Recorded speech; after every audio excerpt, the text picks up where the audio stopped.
There's some things you can't ask the impossible.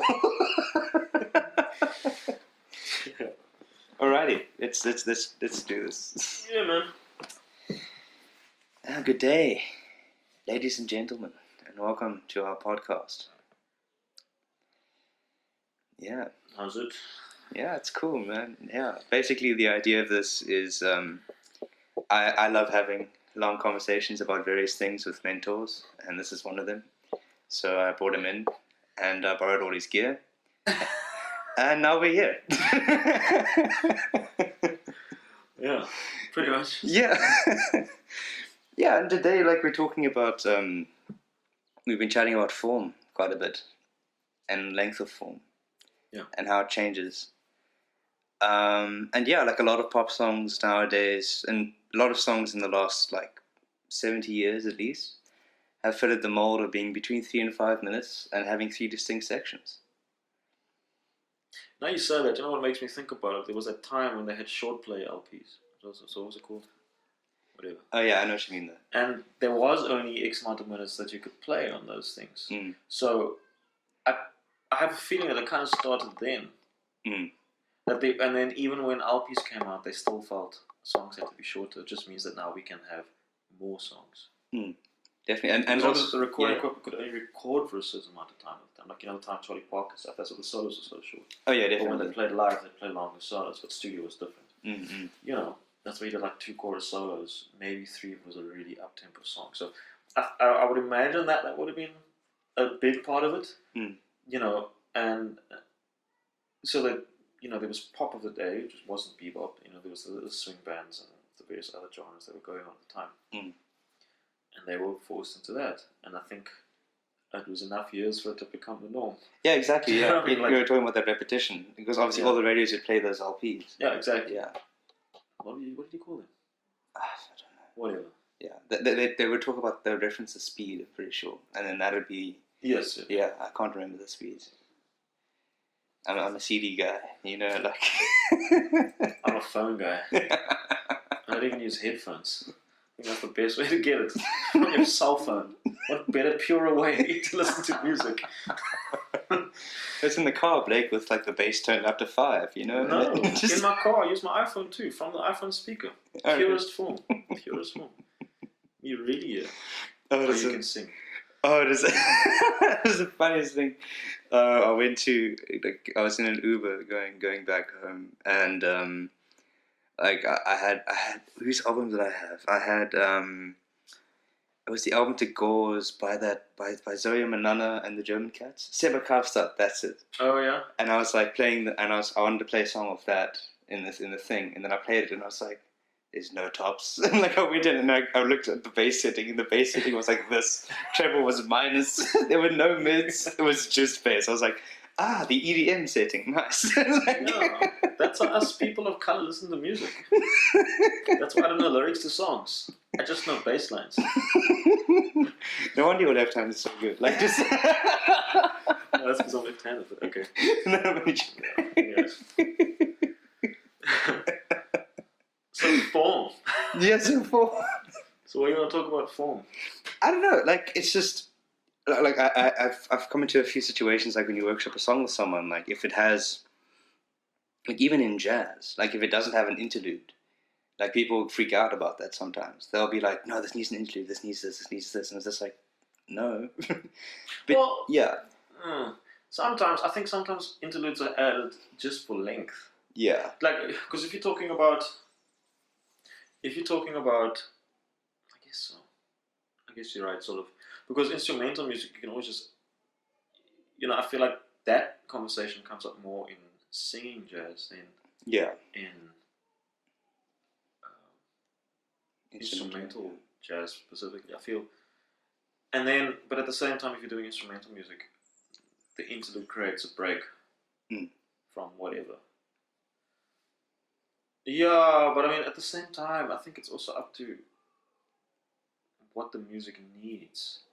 And you know, in the commercial sense, we have, you know, intro or verse or chorus to start with, and there's the next section, which is either chorus or verse, and then chorus, maybe another verse, you know, verse 2, so verse 1, chorus, verse 2, chorus, bridge, chorus, and I guess it does sound weird if I think about it without a bridge. Yeah. Like a song that doesn't, even if it's not a bridge, it's a change to the next verse. Yeah. Which then is a bridge.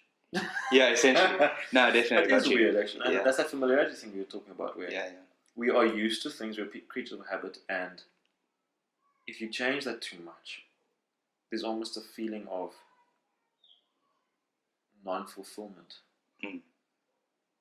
Like, when you go to McDonald's and you wanted ice cream and the ice cream machine doesn't work. No, I don't. You could buy something else, but you don't. Sure. I don't do that myself because I don't have ice cream. But I imagine that's the feeling. Like, like when you set your heart on something and you don't get it. Yeah. There's like this. So sometimes, depending on how badly you want the thing, you'll either turn to the next best thing. Yeah. But in my case, I'm that guy that if it queues too long, I just won't listen. I just won't do the thing. Yeah. So if the song doesn't fulfill me, I'm just not gonna do it again. Like, it's done dead to me now. Yeah, and a lot of people are like that. Yeah. But then this is where the power of labels come in, because they are able to pay money for that song to be repeated over and over again. And that plays enough times that you're forced to enjoy this thing. When there have been songs, even recently, where it's broken tradition, it's like they still have been able to become popular. Like who, for example? Now you put me on the spot. Because, for me, when you talk like that, you might be talking about Billie Eilish. I suppose, yes. That album is quite an interesting album. A lot about it is very interesting. It's done so well. A whole approach to that album is very interesting. Yeah.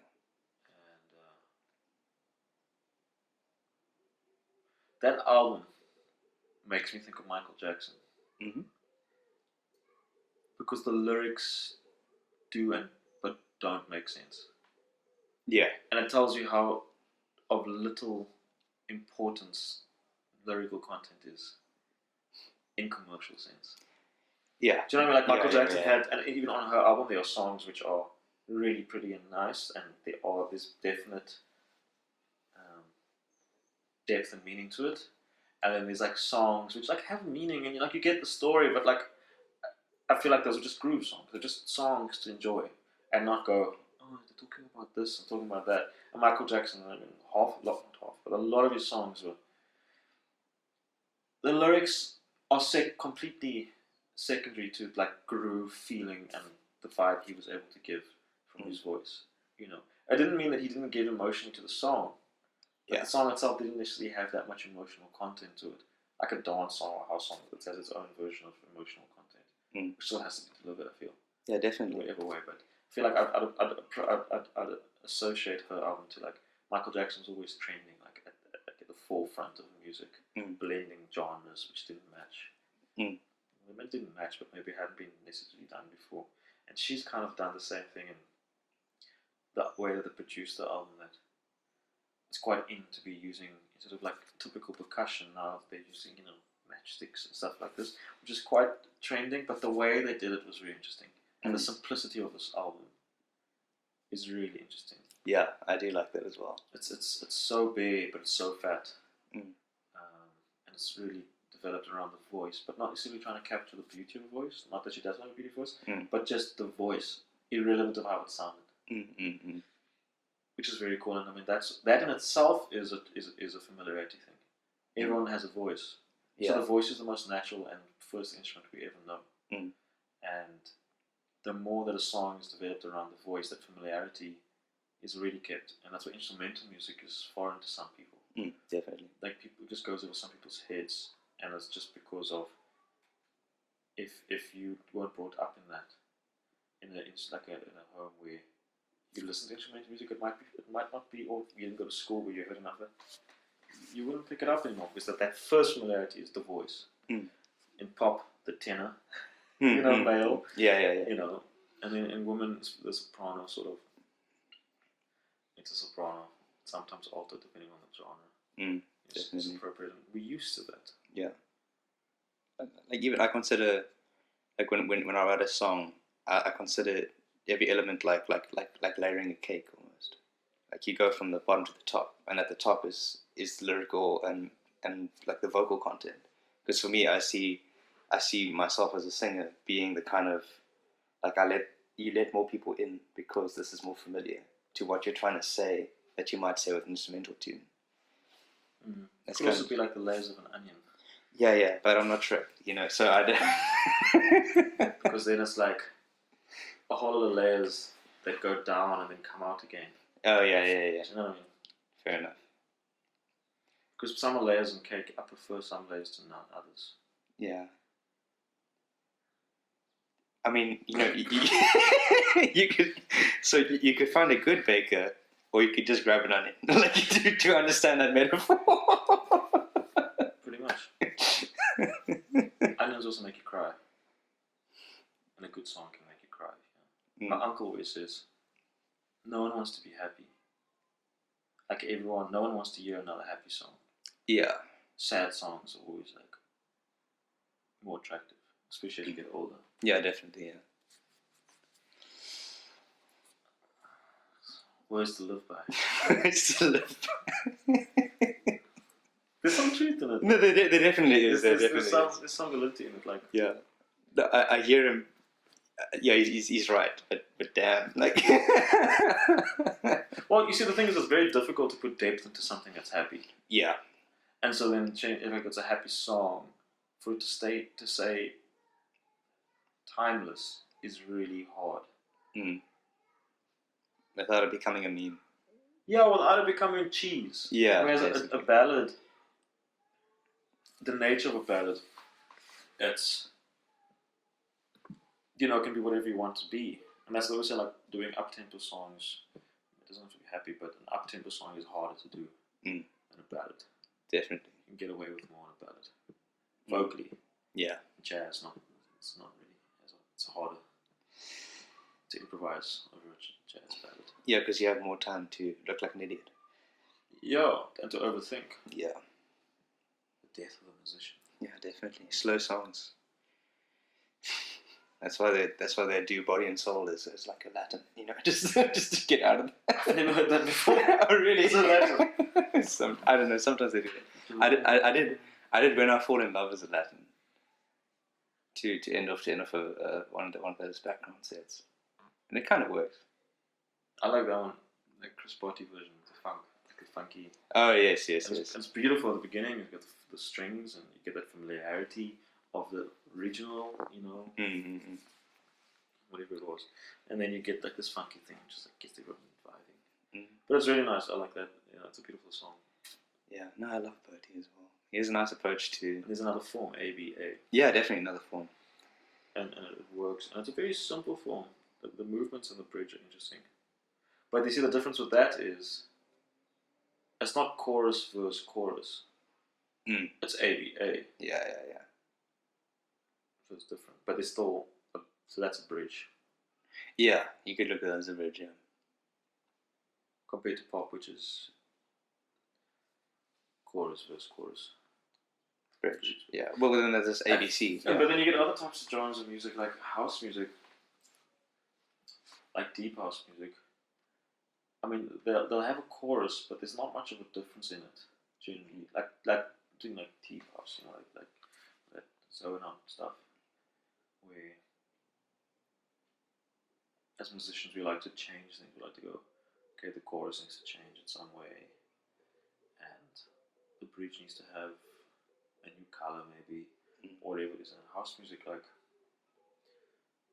you kind of want to keep it plain, like the whole way through is kind of like a repetitive thing, like things building and coming in and out, but not necessarily change, because it disturbs the dance, disturbs the mood of whatever the mood you're setting.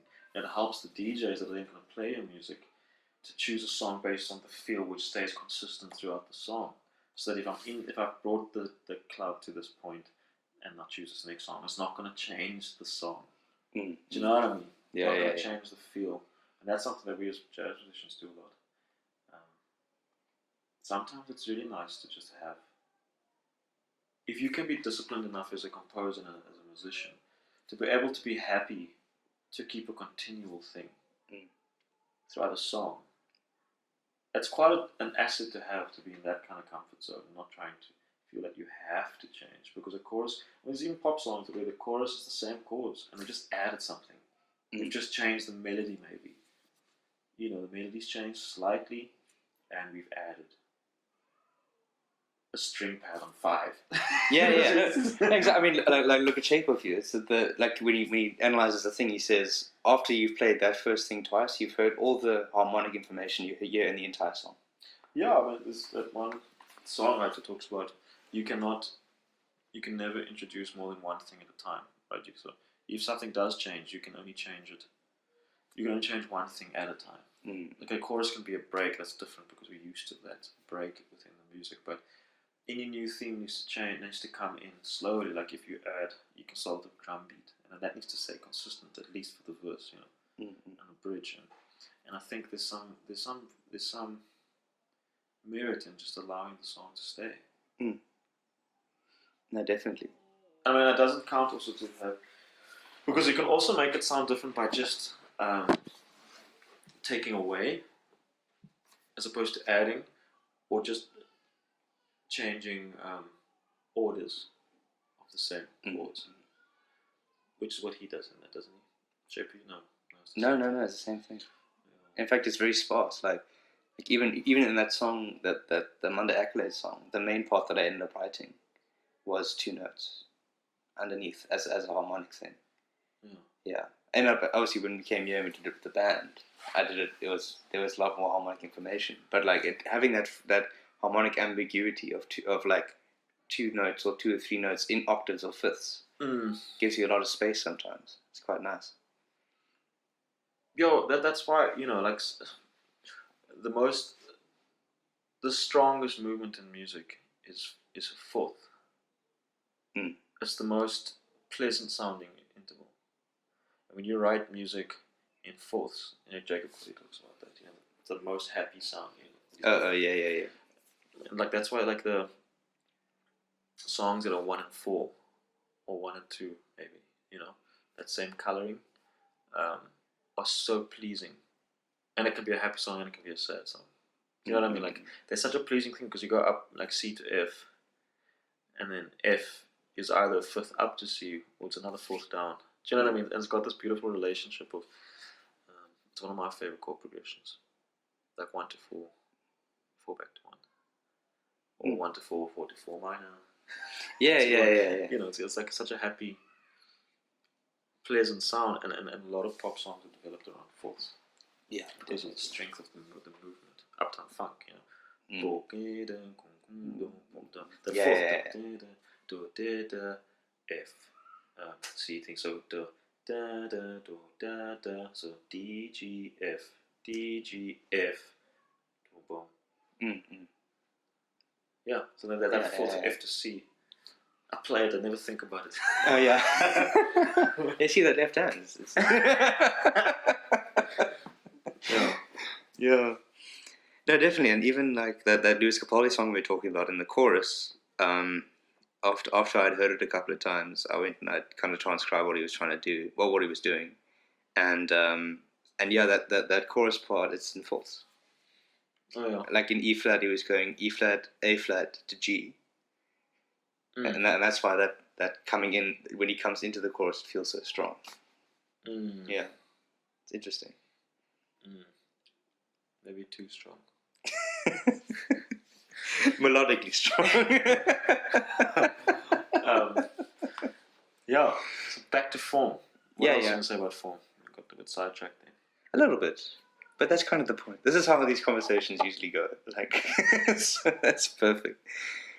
No, I just find it interesting. Like, that's become what they call it, become the zeitgeist for our time.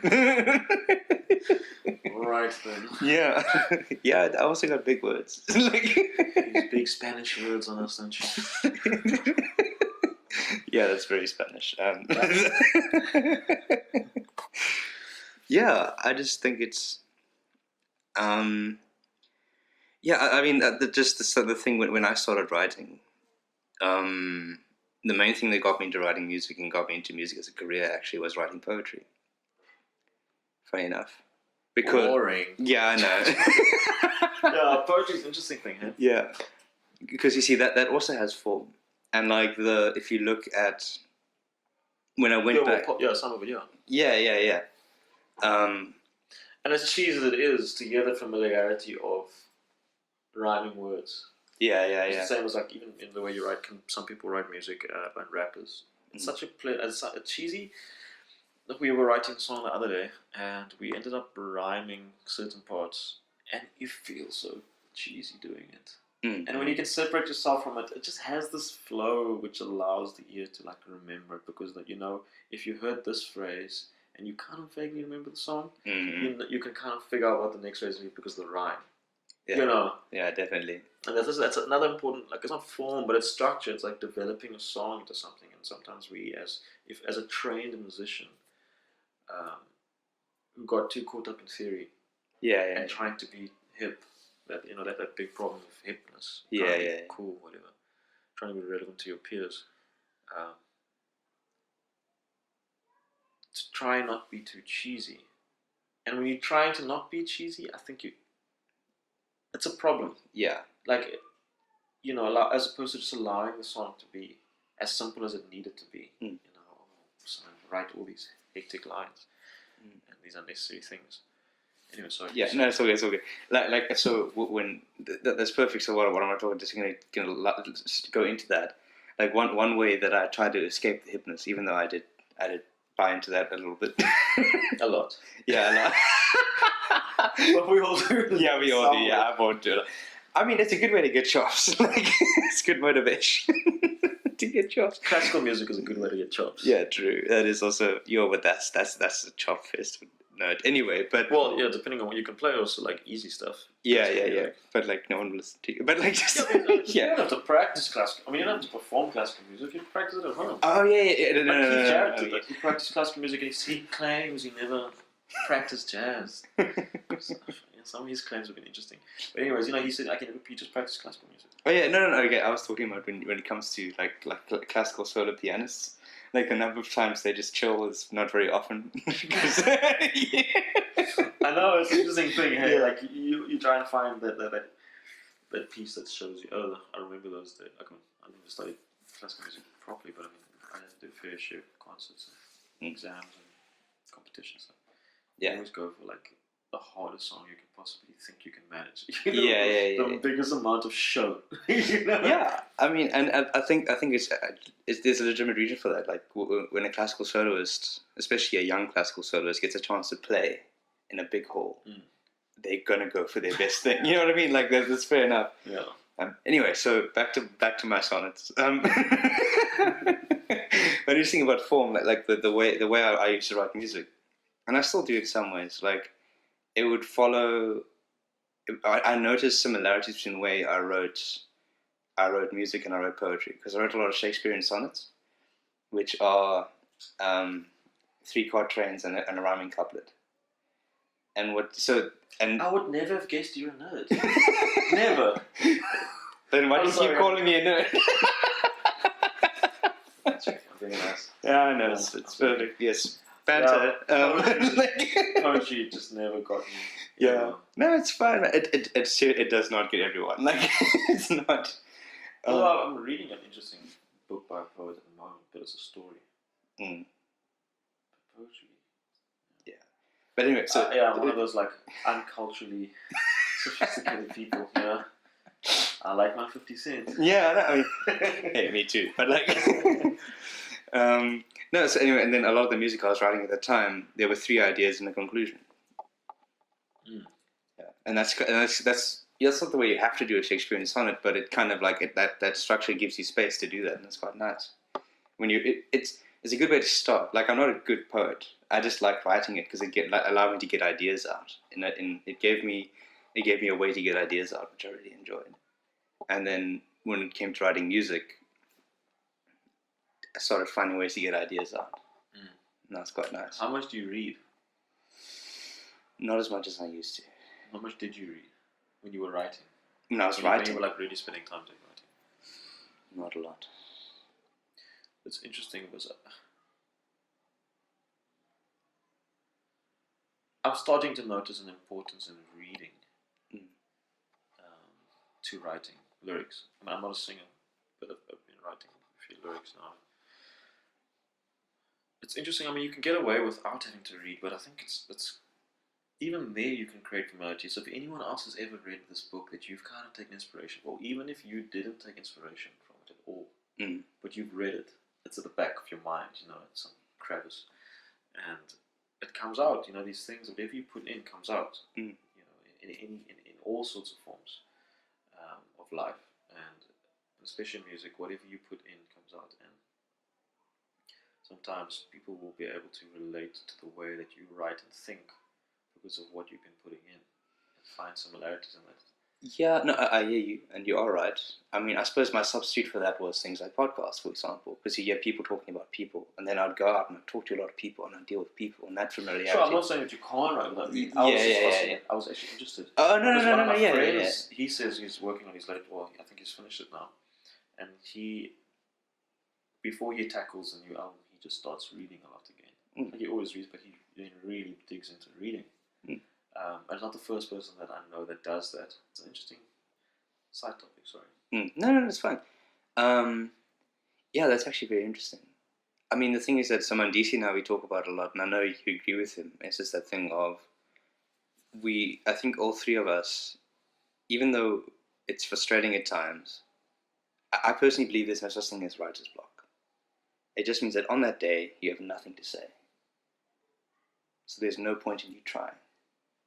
You know what I mean? If you can't write anything, it means you have nothing to say. So the importance of reading for him, probably was giving him a lot to think and talk about. So that when he went into his album, he didn't feel like he had to worry about ideas. You could just let it come out. I think even if you're reading, you're going to hit writer's block. Yeah. No. I think that's going to happen. Like, okay, so... But I think what it can also do is allow for your mind to open language. Yes. Because sometimes we talk in the same way and... struggle to articulate certain things, and if you're reading and you're just finding it it's the same thing as the reason why we do transcriptions and we study music. Yeah. It's to bring in language that is not part of your current playing. So in a technical form, like on the piano, if I'm doing another pianist, I find myself finding the same old shapes when I'm on certain chords and certain structures. And in improv now, obviously, and when you do someone's transcription, you find yourself having to rethink the way that you would normally approach that thing because your fingering has to change because he did something that you would not normally do. So what you're allowing is expansion. You're allowing the next time you improvise and you've not really been practicing that for enough time, that there's more options there. Doesn't mean your solo's going to be great, whatever you're doing, but it just means that your fingers are opening up, your mind is opening up a bit more. And it's the same thing with language. That you're just allowing yourself to have more options as opposed to your consistent thinking. It's another way of allowing for growth, as opposed to living life and experiencing life and then taking in. We can take it from people, we can take it from books like classics, and big things like gospel music. One of the things about gospel music, a lot of people say this, is that if you write a gospel song, it must be taken from the Bible. It must have biblical truth to it. Yeah. So you can't just write a song and it goes against what the Bible says, because then people would then question its validity and its place that it came from. Yeah. So it needs to then have biblical accreditation. Yeah. You know what I'm saying? So like that, there is a way that gospel musicians then decide to compose music, is read the Bible and be inspired by a scripture, and then take it and turn it apart. And as a musician, you might go, as someone who's not in the gospel music, go, but he just took from the Bible. But that's kind of how they're supposed to do it, because it needs to be all of them that gospel artist is trying to do is relay God's word to the people. And for us, it's then to turn someone else's poetry into music. Or maybe we got inspired by something. How things just drop in your spirit. And turn that into music. Yeah. Words and lyrics. So, anyways. Yeah, no, that's... How do we get there? Yeah. No, that's fine. No, but that's the point. Just pretty cool. So yeah, let's move on to the next topic for a bit. Speaking of what you take in and what you put out, we've got a couple of copyright scandals that have been popping up. Oh yeah. Yeah, there was Katy Perry recently, and she lost. And then very recently now, there's Lady Gaga, where one guy with I think he had it was like 200 plays on SoundCloud. Claimed that she stole part of his song, and the part of his song that she stole was, I think it was G A B natural over E minor, D over F sharp to G, something like that. Oh, so the melody was G A B. Yeah. And then of course, sorry, I lost. I think it was E minor, D over F sharp to G. So tenths, thirds. Yeah. Yeah. Tenths. Wow. Yeah. You could take every gospel artist to you know what I'm saying? And the thing is, like, every gospel artist could take him. You know what I mean? No, come on. You know what I'm saying? You see, that's what I'm saying. Like, when we had this, because we've spoken about this slightly before.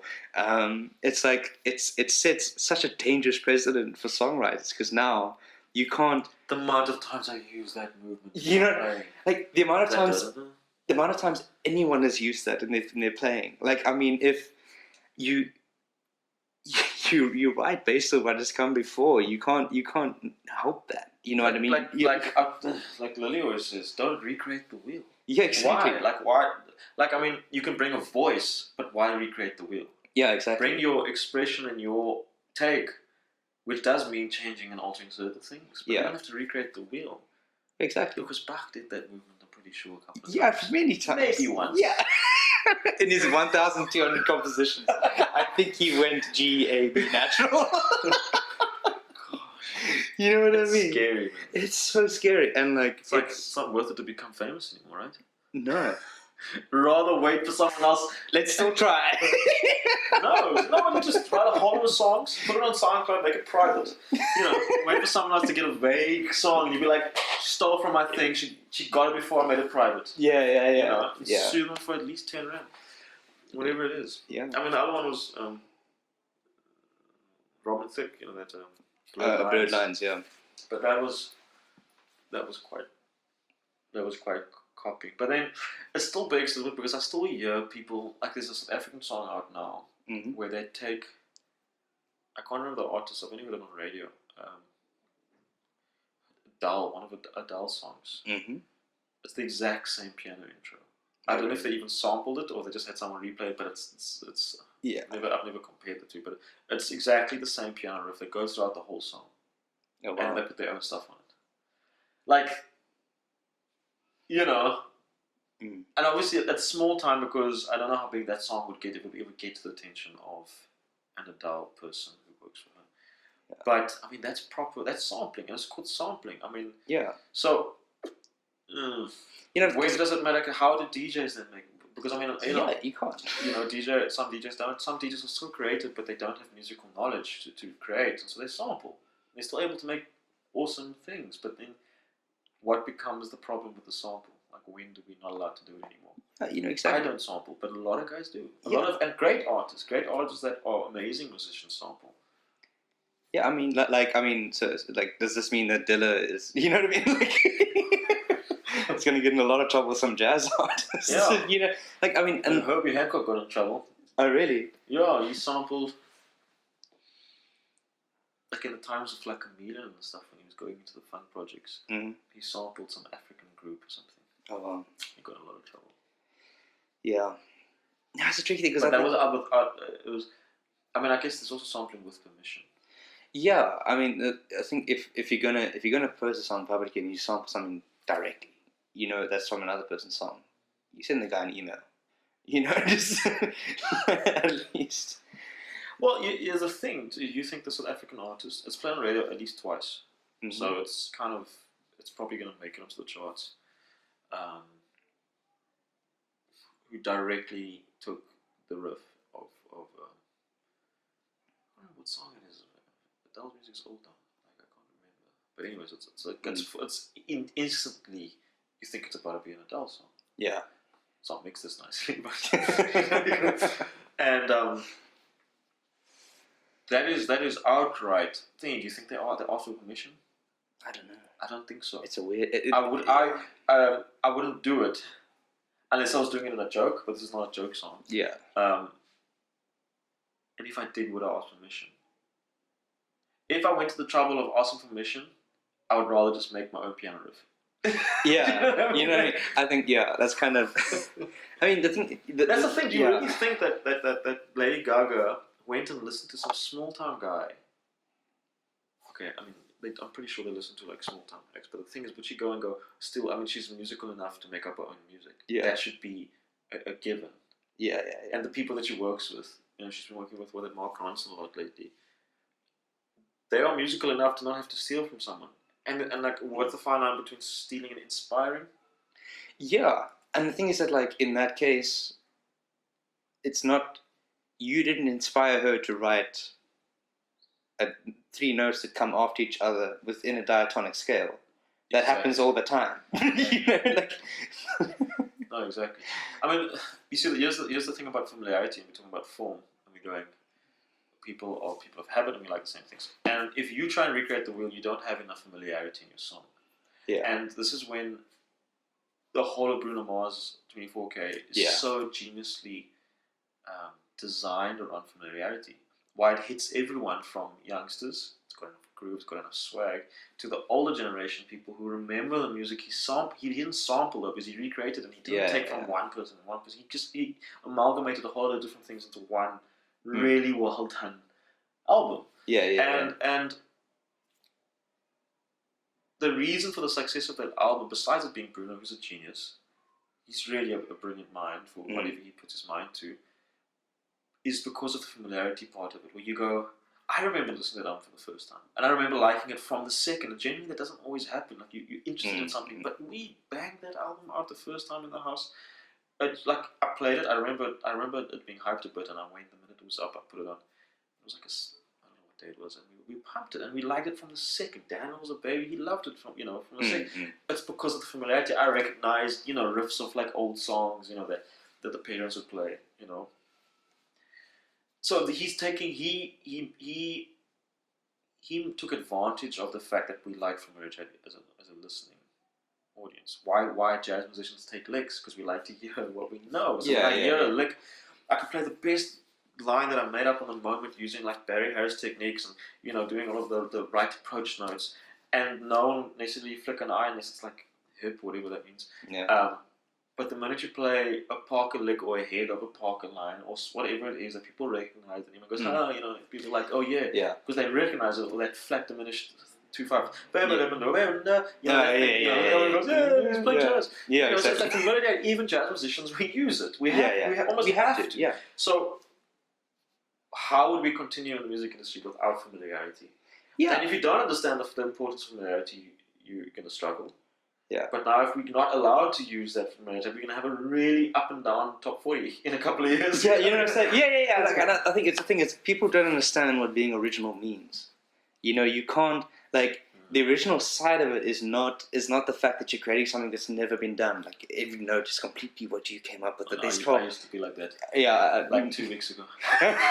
I wasn't supposed to be a group like that. But, like, it's a thing of, like, it's about how you do it and what you bring to it and how you, and like it's context. Yeah. Like, for example, the context of Shallow with those 3 notes is part of what made it so popular, because it was so cool. It's so pretty. That tense is such a nice sound. Yeah, exactly. And then, so of course he is going to use tense as well, because it's a pretty sound. This is it. Yes. It's such a nice sound. Exactly. You know what I'm saying? And it's like, it's just like such a monumental moment of that song, even. Like, sorry for my out-of-tune piano. Yeah. It's my baby, though. Yeah. No, you can't. Sure. He's not that bad. And this note. Oh. That's an EF. Yeah. How we do it in Hellaby home. That's beautiful, man. EFF. Oh, man. Anyways. If only we set up the kit. Just It's Daniel. Other Daniel. Yeah. Cool. Yeah. It's a strange thing. Someone needs to look at copyright law in general because that can get quite scary. It is very. I remember that. Do you remember that spoof thing that came out with Kanye West? There's a spoof article where he copyrighted the G chord. Oh wow! So I remember it was a few years ago. It was a joke, but I mean because they were making fun of how arrogant he is and stuff. And it was hilarious that he copyrighted and was approved, and no one else can now use the G chord. Yeah, no, definitely. And they were obviously taking Mickey because I think it was also at the time of when there was a couple of debates going on, and it's a very scary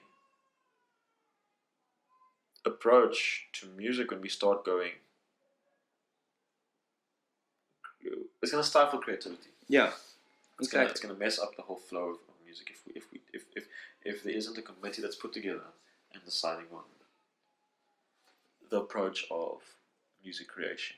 Yeah, in the best interest of everyone.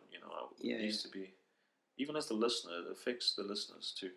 Yeah, because you'll find you've got this. We're in an age which is fantastic because you've got all this technology that allows artists to get music out faster than ever. Yeah. So your best artists can put out like more than one album a year if they want to. Yeah. And now we've got law that's making it very difficult for them to put out more than one album. Or making it scary to put out more than one album because you kind of have this thing like, did I steal this from someone? You send it to like 50 people to make sure they don't recognize the anything, And then of course you spoke about that familiarity scale.